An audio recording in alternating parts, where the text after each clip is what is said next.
Во понеделник јавноста ќе има на увид што од забелешките на стручната фила е прифатено во Законот за високо образование. Текстот ќе биде објавен на ЕНЕР за измените кои се направени по неколку неделните јавни дебати на сите универзитети во Македонија. Министерката Јаневска рече дека прифатиле еден труд помалку како критериум за магистарска и докторат, помал процент за банкарска гаранција за приватните универзитети, нови критериуми за трет циклус.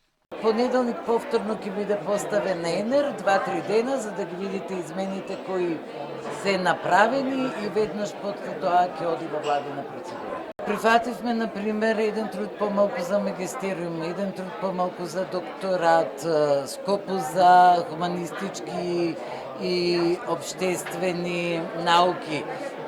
Ја намаливме банкарската гаранција за приватните процентот.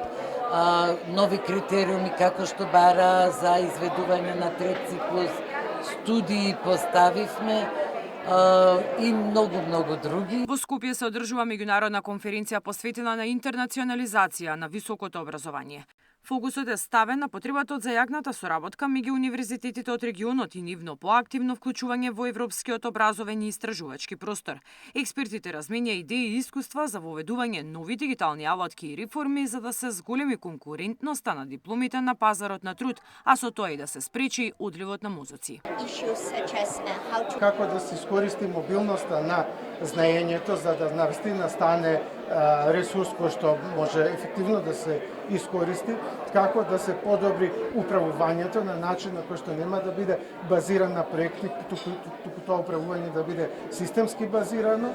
Министерката Јаневска најави дека со почетокот на новата академска година ќе биде целосно завршена реконструкцијата на домовите Кузман Јосифовски, Питу и Стив Наумов, а од септември ќе следи градежна офанзива во сите останати. Мирјана Давидовска, Сител телевизија.